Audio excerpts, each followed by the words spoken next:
Hi everybody, I am doctor Neeraj Kumar and welcome to my videos. Last lecture में हमने पढ़ा था लिपिड्स के बारे में। हमने पढ़ा था कि ये किससे बना हुआ। हमने दो तरह के लिपिड्स पढ़े थे, सिंपल लिपिड्स और कंपाउंड या कंजुगेटेड लिपिड्स। तो हमने सिंपल लिपिड्स पढ़ा था, ये मिलके बने होते हैं फैटी एसिड और ग्लिसरॉल से। तो हमने फैटी एसिड के टाइप्स भी पढ़े थे और फिर ग्लिसरॉल भी पढ़ा था। अब ये देखते हैं कि आपस में बॉन्ड कैसे होते हैं। इनके बीच में से फैटी एसिड और ग्लिसरॉल होता है, इससे बनता है हमारा सिंपल फैटी लिपिड्स। क्या बनता है? Simple lipids. इनके बीच में जो बॉन्ड होता है, यहाँ पर जो बॉन्ड होता है, ये बॉन्ड होता है एस्टर बॉन्ड। कौन सा बॉन्ड होता है? Ester bond.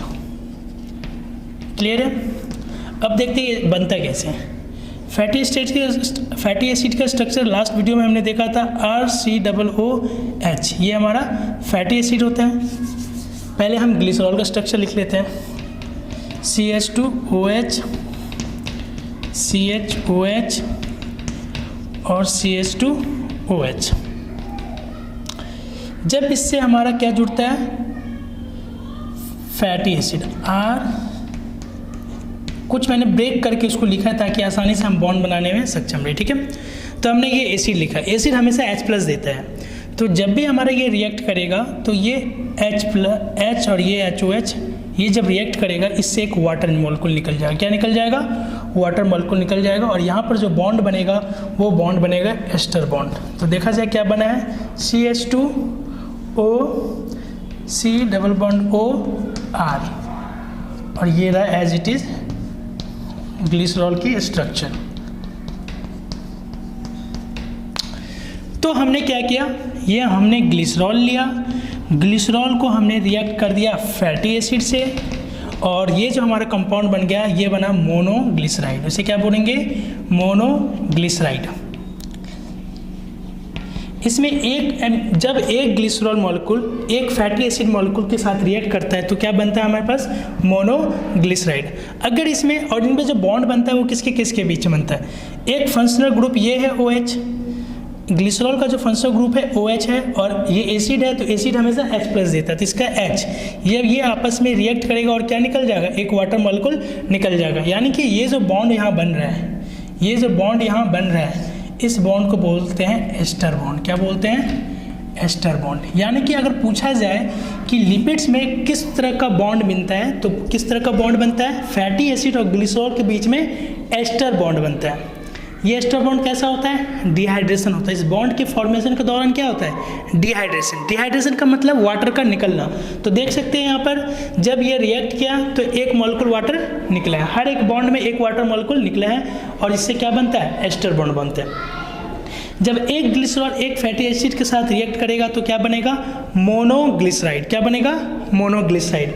लेकिन इसमें देखा जाए तो 2 OH ग्रुप और बच रहे हैं, यानी कि एक और फैटी एसिड इसमें जुड़ सकता है, इसमें भी एक और जुड़ सकता है, यानी कि मैक्सिमम 3 जुड़ सकते हैं। तो जब एक जुड़ा तो मोनोग्लिसराइड, जब 2 जुड़ेगा तो डाइग्लिसराइड। तो डाइग्लिसराइड यहाँ मैं बगल में बना देता हूँ। तो डाइग्लिसराइड कैसा बनेगा? कुछ इस तरह से बनेगा। ये तो हो गया मोनोग्लिसराइड। पहले मोनोग्लिसराइड बना देते हैं, फिर इसी में हम ऐड कर देंगे। यहाँ पर ये OH के साथ क्या रिएक्ट कर देगा? ये एक दूसरा फैटी एसिड, दूसरा fatty acid, sorry,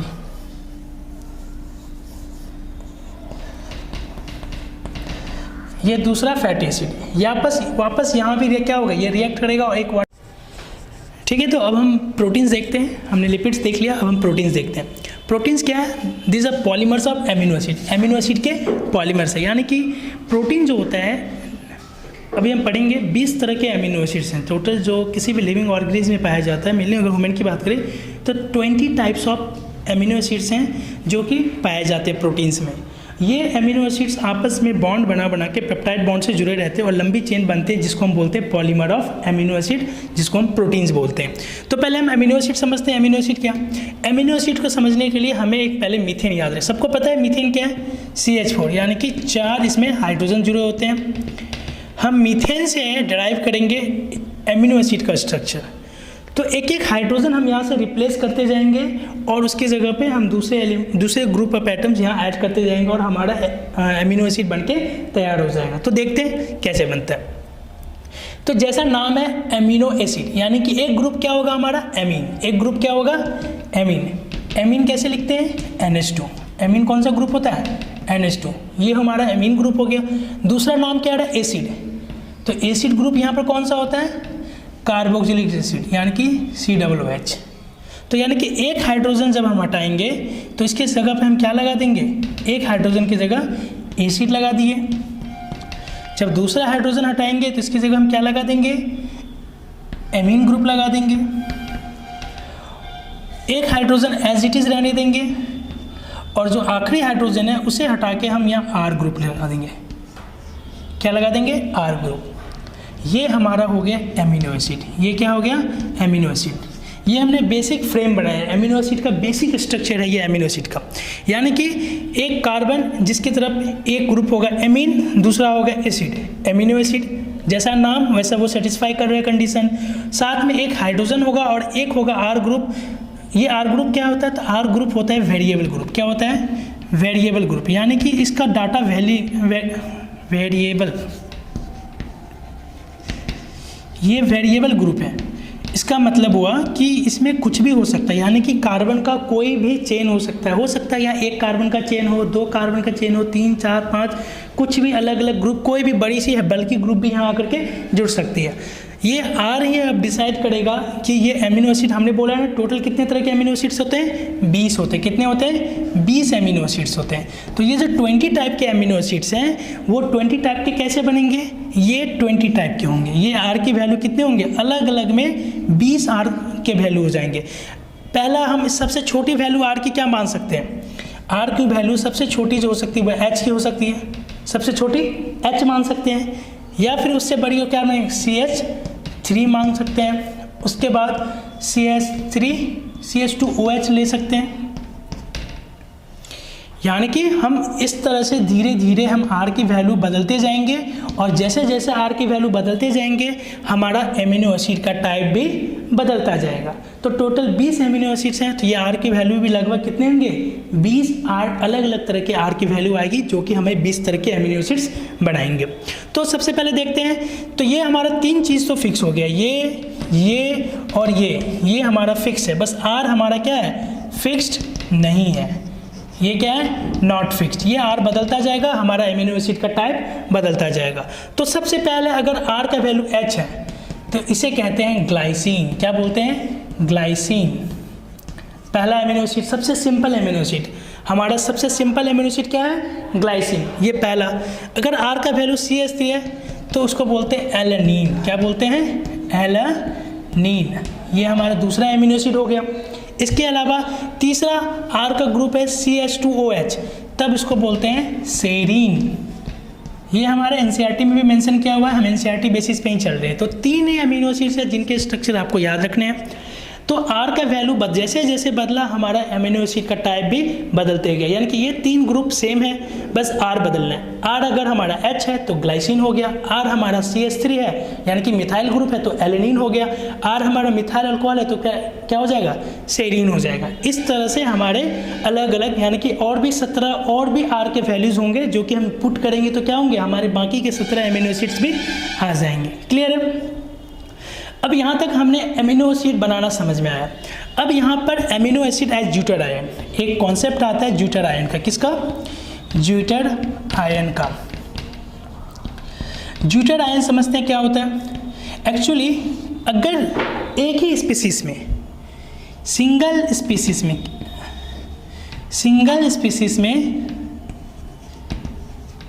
species has both, species यहाँ लिखेंगे तो आपको बायोलॉजी वाला वो स्पीसीज दिया जाता है। तो अगर single compound has both positive and negative charge, क्या has both positive and negative charge, single compound has both positive and negative charge on different elements, समझाऊंगा ये क्या होता है on different elements, then it is called zwitterion. Okay, तो यानी कि जो है अगर कोई कंपाउंड, जैसे ये कंपाउंड हुआ एमिनो एसिड, इस पे जब भी कोई कंपाउंड पे पॉजिटिव और नेगेटिव चार्ज दोनों हो, पॉजिटिव और नेगेटिव चार्ज दोनों हो, पर उसी कंपाउंड के अलग अलग एलिमेंट पे, जैसे कि अगर इसके नाइट्रोजन पे हो जाए और इसके कार्बन ऑक्सीजन पे हो जाए, इसके नाइट्रोजन पे एक चार्ज आ जाए, यानी कि नाइट्रोजन पे एक पॉजिटिव चार्ज आ जाए और ऑक्सीजन पे नेगेटिव चार्ज, ये जो हम चार्ज बता रहे हैं ये बताएंगे कैसे आता है, वो भी बताएंगे। तो अगर नाइट्रोजन पे पॉजिटिव चार्ज आ जाए और ऑक्सीजन पे नेगेटिव चार्ज आ जाए, तो मॉलिक्यूल एक है, सिंगल कंपाउंड, एक ही मॉलिक्यूल के पर पॉजिटिव और नेगेटिव दोनों चार्ज आ जाएगा ऑन डिफरेंट एलिमेंट्स। तो एक नाइट्रोजन पे आ रहा है तो एक ऑक्सीजन पे आ रहा है, यानी कि दो अलग अलग एलिमेंट पे आ रहा है। तो ऐसे कंपाउंड को हम क्या बोलते हैं, ऐसे आयन को क्या बोलते हैं, ज्यूटर आयन बोलते हैं। क्लियर है? अब इसे हम स्ट्रक्चर समझ से ऐसे देखेंगे, ये हम ज्यूटर आयन बना रहे हैं, ये हमने बना लिया एसिड, ये हमने बना लिया एमीन, ये हमने बना लिया H और ये हमने बना लिया R। ये हमारा एमिनो एसिड है, टिपिकल एमिनो एसिड। R का वैल्यू बदलेंगे हमारा एमिनो एसिड बदलेगा, यानी कि सारे एमिनो एसिड्स में ये तो स्ट्रक्चर, बेस स्ट्रक्चर तो ऐसा ही होगा, बस R की वैल्यू बदलती रहेगी। अब होता है क्या, ये एसिड है तो एसिड H+ देना चाहेगा, एसिड क्या करना पड़ेगा, H+ देना चाहेगा। तो जैसे ही H+ देगा तो इस पर चार्ज क्या आ जाएगा, नेगेटिव। इस ऑक्सीजन पे क्या चार्ज आ जाएगा, नेगेटिव। और जो ये एमीन ग्रुप है, नाइट्रोजन बेसिक इन नेचर होता है, एमीन जो होता है उसका नेचर कैसा होता है, बेसिक होता है, वो H+ लेना चाहेगा। और जब ये H+ लेगा तो यहाँ पर ये H2 की जगह क्या एक एक्स्ट्रा H आ जाएगा, ये इधर आ जाएगा और ये क्या आ जाएगा, NH3+। तो अब हम क्या देख रहे हैं, एक ही कंपाउंड के दो अलग अलग एटम पे एक पॉजिटिव और एक नेगेटिव चार्ज आ गया, तो इसको हम क्या बोलेंगे, ज्यूटर आयन। क्या बोलेंगे, ज्यूटर आयन। यानी कि जो एमिनो एसिड है वो किसकी तरह बिहेव करता है, वो बिहेव करता है ज्यूटर आयन की तरह, यानी कि एक ही मॉलिक्यूल पे पॉजिटिव और नेगेटिव चार्ज दो अलग अलग एटम पे होता है। और यहाँ देख सकते हैं यहाँ पर हो रहा है। क्लियर है? ओके, अब यहाँ पर एक चीज़ और समझते हैं। हमने देखा है एमिनो एसिड में एसिड ग्रुप भी आता है, और जो जिसको नहीं पता है ये तो एसिड है, तो इसकी वजह से एमिनो एसिड का कैरेक्टर कैसा होगा, एसिडिक की बेसिक, ऑब्वियस बात है एसिडिक होगा। और जो NH2 ग्रुप है जिसको नहीं पता है वो हम बता दें, इसका जो नेचर होता है वो होता है एसिडिक। क्या होता है, एसिडिक। एसिड का नेचर एसिडिक होता है और एमीन ग्रुप जो होता है इसका नेचर होता है बेसिक। कैसा होता है, बेसिक। ठीक है, यानी कि नॉर्मल अगर किसी एलिमेंट एमिनो एसिड में देखें तो जितने एमीन ग्रुप होते हैं उतने ही एसिड ग्रुप होते हैं। तो अगर दोनों ग्रुप सेम है, एमीन और एसिड ग्रुप दोनों सेम है, तो एमिनो एसिड का नेचर कैसा हो जाएगा, दोनों एक दूसरे को कैंसिल आउट कर देगा, तो कैसा हो जाएगा, न्यूट्रल हो जाएगा। कैसा हो जाएगा, न्यूट्रल। लेकिन ये जो R ग्रुप है, R ग्रुप में तो कुछ भी आ सकता है ना, कोई भी कार्बन का चेन आ सकता है, हो सकता है कोई एमीन ग्रुप आ जाए इसमें, हो सकता है फिर कोई एसिड ग्रुप आ जाए।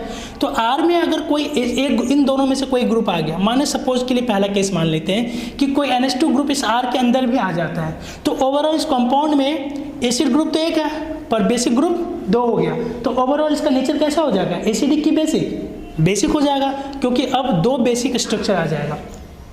अगर ठीक इसका उल्टा सोचते हैं कि ये एसिडिक पार्ट है, ये बेसिक पार्ट है, इस R में तो कुछ भी आ सकता है। अगर सपोज के लिए कोई एसिडिक ग्रुप इसमें आ गया, तो दोनों पहले तो इस एसिडिक नेचर को ये बैलेंस कर रहा था, पर इसमें भी अगर एक्स्ट्रा एसिडिक नेचर कोई आ गया R में, तो क्या होगा, अब एक्स्ट्रा एसिडिक नेचर इसको मिल जाएगा, जिसको इसको कि बैलेंस करने वाला कोई भी नहीं होगा। तो जिसकी वजह से ओवरऑल जो अमीनो एसिड है उसकी प्रॉपर्टी कैसी हो जाएगी, एसिडिक हो जाएगी।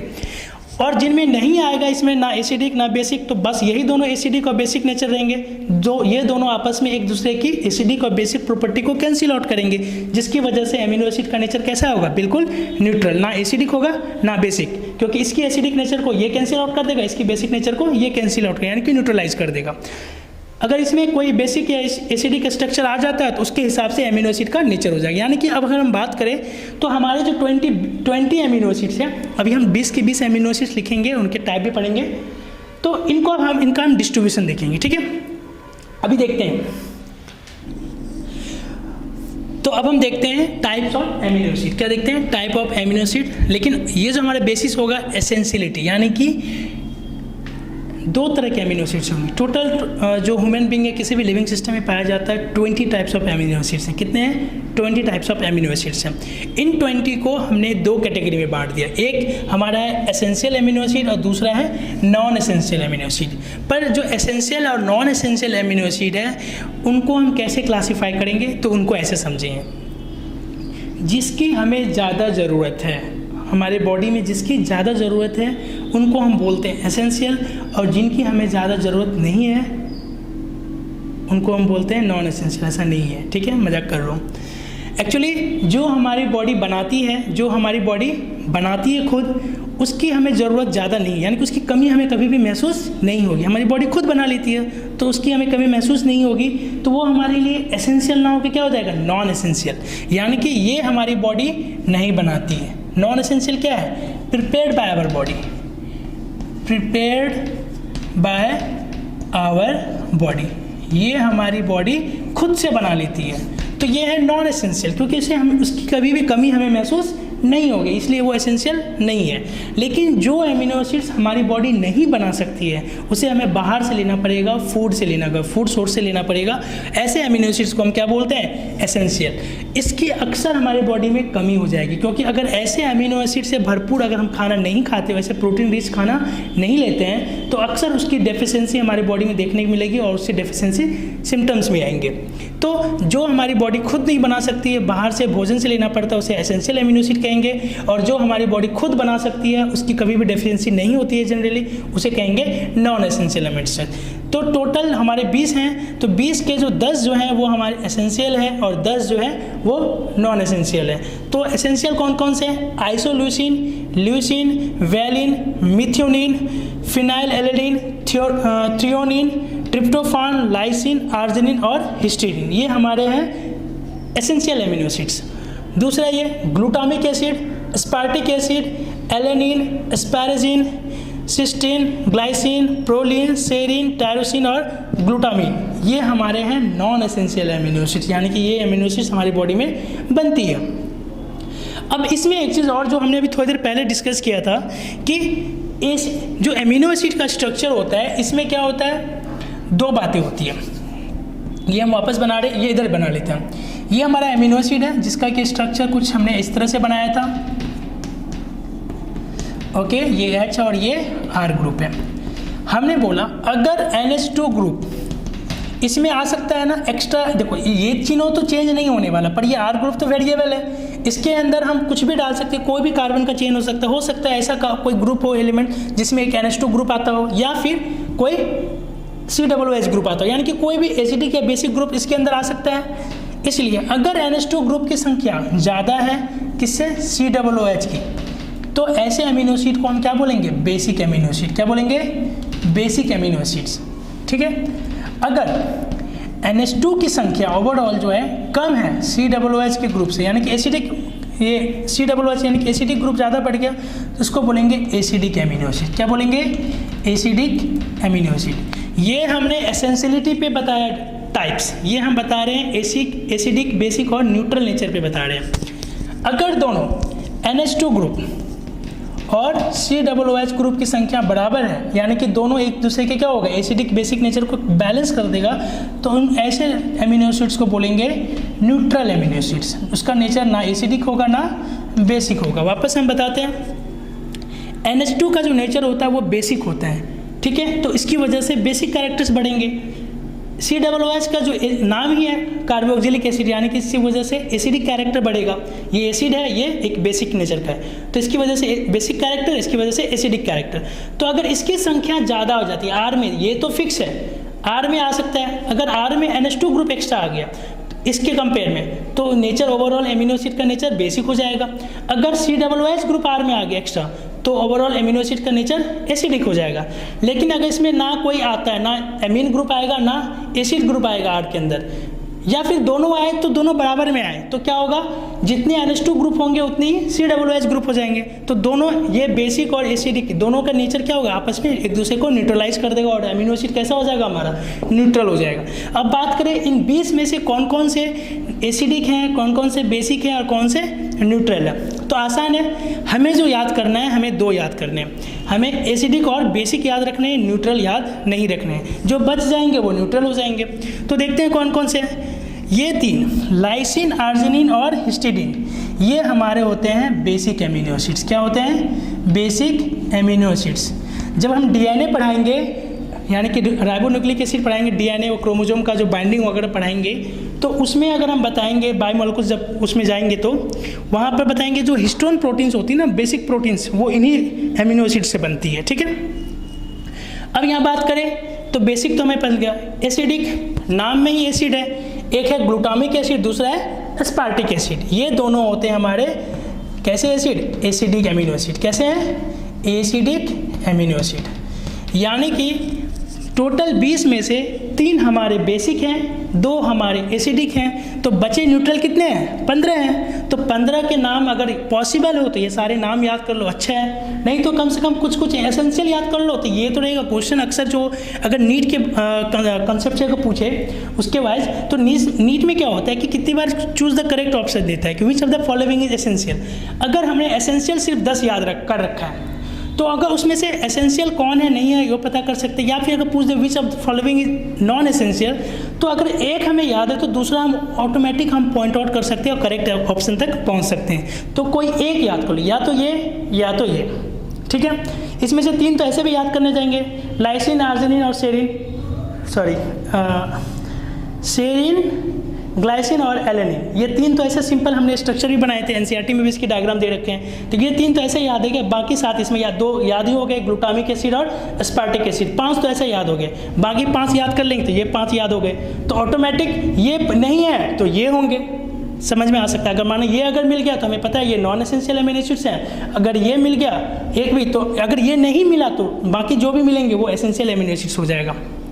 तो कोई एक याद कर लो, मेरे अनुसार से ये ज़्यादा सही रहेगा।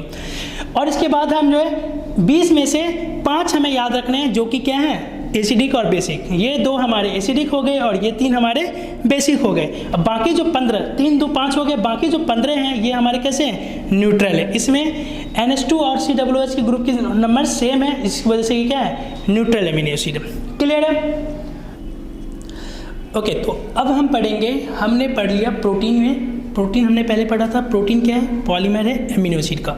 हमने एमिनो एसिड पढ़ लिया, कैसे बनता है हमने वो देख लिया, कितने कितने टाइप्स के हैं, एसिडिक, बेसिक, न्यूट्रल और साथ में एसेंशियल और नॉन एसेंशियल। टोटल 20 तरह के एमिनो एसिड्स हैं और ये 20 तरह के एमिनो एसिड्स अलग अलग कॉम्बिनेशन में बहुत सारे प्रोटीन्स बनाते हैं। ओके, तो देखते हैं प्रोटीन्स कैसे बनते हैं। उसके लिए क्या होता है? 2 एमिनो एसिड के बीच में बॉन्डिंग होती है, जिस बॉन्ड को हम बोलते हैं पेप्टाइड बॉन्ड। तो अब देखते हैं पेप्टाइड बॉन्ड की फॉर्मेशन कैसे होती है। तो ये हमने 2 एमिनो एसिड ले लिया है, ये एक एमिनो एसिड है और दूसरा एमिनो एसिड ये है। हमने एमिनो एसिड ही लिखा है पर इसे थोड़ा सा हमने ब्रेक करके लिखा है। कैसे लिखा है? थोड़ा ब्रेक करके स्ट्रक्चर लिखा ताकि समझ में आए। जब हम बॉन्ड बनाएंगे तो हमें समझ में आना चाहिए कौन सी चीज़ कहाँ से आ रही है। ओके, तो यहाँ पर क्या है कि ये अमीनो एसिड है और ये अमीनो एसिड है। जब भी अमीनो एसिड्स के बीच में जो बॉन्ड बनेगी उन बॉन्ड को हम बोलते हैं पेप्टाइड बॉन्ड। पर लेकिन जब भी बनेगी तो वो हमेशा एमीन ग्रुप और एसिड ग्रुप के बीच में बॉन्ड बनेगी। किसके बीच में? एमीन ग्रुप और एसिड ग्रुप के बीच में बॉन्ड बनेगी। तो कैसे बनेगी? ये एसिड ग्रुप है तो एसिड हमेशा H+ देता है। क्या देता है? H+। और ये बेस है और ये जो है NH से ये हाइड्रोजन हमेशा किससे बाउंड करेगा? ये हाइड्रोजन से। यहाँ भी हाइड्रोजन जो है रिएक्शन में पार्ट लेगा और ये एसिड का H+ रिएक्शन पार्ट लेगा। सॉरी, यहाँ पर जो है ये H+ आएगा यहाँ से और उसका रिएक्शन करके और यहाँ से निकल जाएगा हमारा वाटर। ये OH और H ये सारा ही कंबाइन करके यहाँ से हमारा क्या निकल जाएगा? वाटर। हमने बोला था H+, ये गलत बोला था। ये OH और H ये कंबाइन करके ये बॉन्ड बना के वाटर निकल जाएगा और यहाँ बन जाएगा पेप्टाइड बॉन्ड। क्या बन जाएगा? Peptide bond. जब ये बन जाएगा तो कुछ इस तरह का दिखेगा। ये NH2CHR1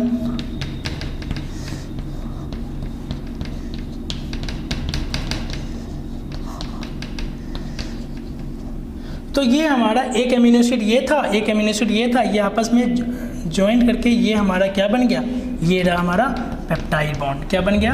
पेप्टाइड बॉन्ड। इसी तरीके से ये अगला भी क्या करेगा, नेक्स्ट अमीनो एसिड से बॉन्ड करके क्या बना लेगा, पेप्टाइड। इस तरह से धीरे धीरे ये पेप्टाइड बॉन्ड का लंबा धीरे धीरे एक अमीनो एसिड जुड़ता जाएगा, अगला अगला अगला, फिर इस तरह से क्या होगा, एमिनो एसिड की एक लंबी चेन बन जाएगी जिसको हम बोलते हैं पॉलीपेप्टाइड। क्योंकि एक बॉन्ड पेप्टाइड तो ढेर सारे बॉन्ड, ढेर सारे एमिनो एसिड आपस में जुड़े रहेंगे तो क्या कहलाएगा ये पॉलीपेप्टाइड। और पॉलीपेप्टाइड का ही दूसरा नाम क्या है, प्रोटीन। क्या नाम है, प्रोटीन। तो पॉलीपेप्टाइड और प्रोटीन एक ही चीज़ है। पॉलीपेप्टाइड को ही क्या बोलते हैं, प्रोटीन। क्या बोलते हैं, प्रोटीन। तो इस तरह से एमिनो एसिड आपस में जुड़ जुड़ के एक लंबा पॉलीमर चेन बना लेगा और उसी को हम क्या बोलते हैं, प्रोटीन या फिर पॉलीपेप्टाइड। प्रोटीन बोलते हैं क्योंकि एमिनो एसिड का पॉलीमर है। पॉलीपेप्टाइड इसलिए बोलते हैं क्योंकि ये दो एमिनो एसिड के बीच में एक पेप्टाइड बॉन्ड बनता है। ढेर सारे एमिनो एसिड है मतलब उसमें ढेर सारे पेप्टाइड बॉन्ड है, तो ढेर सारे पेप्टाइड बॉन्ड को क्या बोलेंगे, पॉलीपेप्टाइड। तो ये भी क्या हो गया, प्रोटीन का ही नेम है। तो अब हमने ये पढ़ लिया, यानी कि हमारा चेन बन के तैयार है। तो जो ये चेन बनेगा, अब इसके टाइप्स बनेंगे। तो ये प्रोटीन के टाइप्स, अब यहाँ हम पढ़ते हैं प्रोटीन के टाइप्स। प्रोटीन टाइप्स, तो जो इनिशियली हमारा प्रोटीन बनता है, इसके 4 टाइप्स होते हैं। एक होता है प्राइमरी स्ट्रक्चर। कौन सा होता है, प्राइमरी स्ट्रक्चर। दूसरा होता है सेकेंडरी स्ट्रक्चर।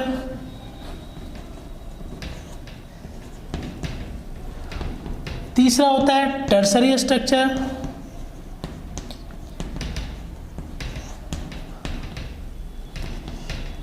और चौथा होता है quaternary structure. Quaternary structure.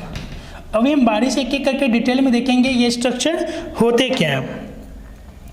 Actually जब भी प्रोटीन बनती है तो पहले वो सिंपल चेन में बनती है, सिंपल लीनियर चेन में बनती है। कैसे बनती है, लीनियर चेन।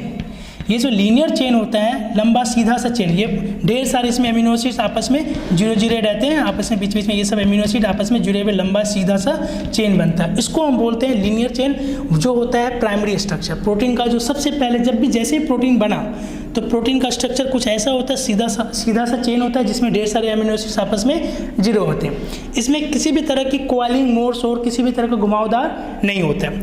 इसी को बोलते हैं प्राइमरी स्ट्रक्चर। ये कैसा होता है, लीनियर शेप। कैसा होता है, लीनियर शेप मतलब सीधा, लीनियर मतलब सीधा।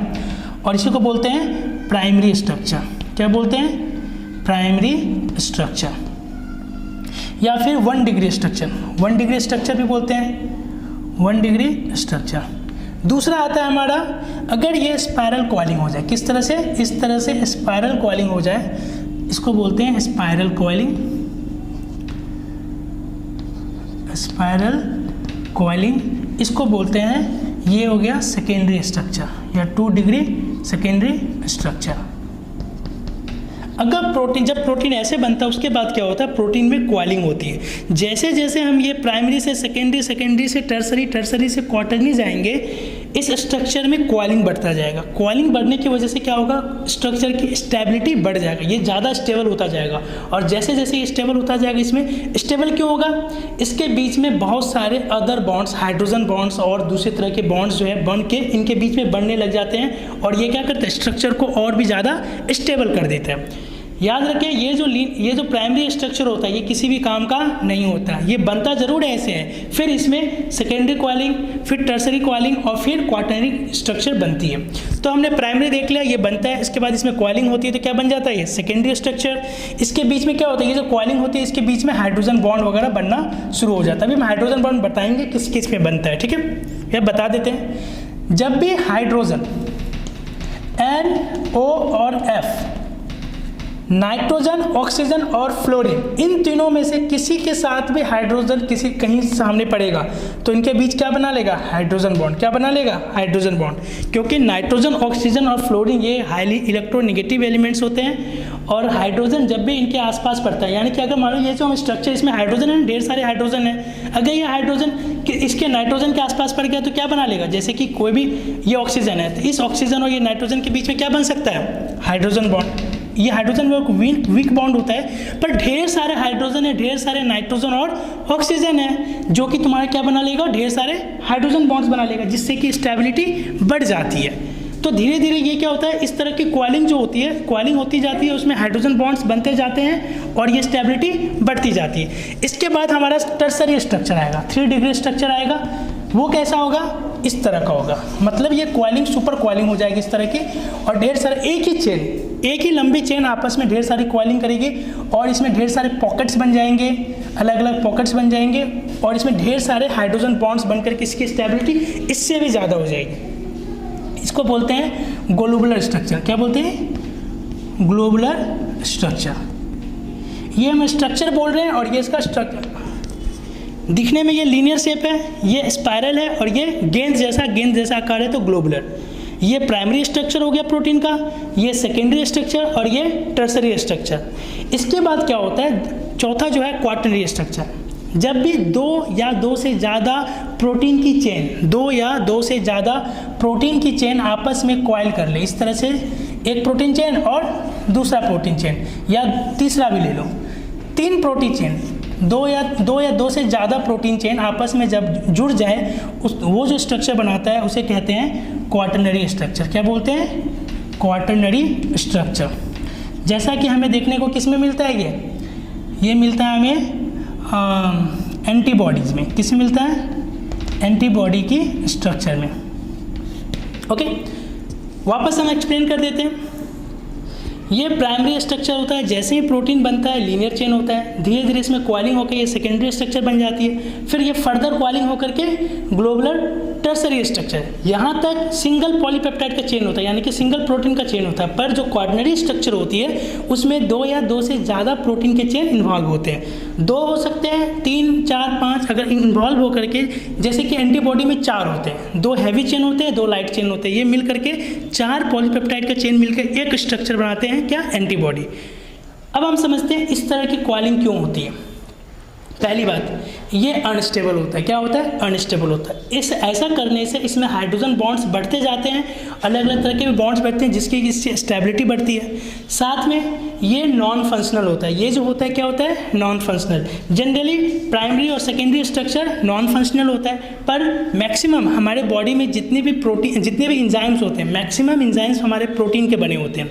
और प्रोटीन जो बने होते हैं वो प्रोटीन किस फॉर्म में होता है, वो होता है टर्सरी स्ट्रक्चर में। टर्सरी स्ट्रक्चर में क्यों, क्योंकि प्रोटीन को अगर फंक्शनल बनना है तो उसे टर्सरी स्ट्रक्चर में आना पड़ेगा, जिसकी वजह से उसमें ढेर सारे पॉकेट्स और ढेर सारे एक्टिव साइट्स बनते हैं जिसकी तरह भी एंजाइम की तरह काम कर सके। क्वाटरनरी स्ट्रक्चर, जब अगर कोई स्पेशल फंक्शन जैसे कि एंटीबॉडीज़ बनाना, ये भी प्रोटीन है, ये प्रोटीन अकेला एंटीबॉडी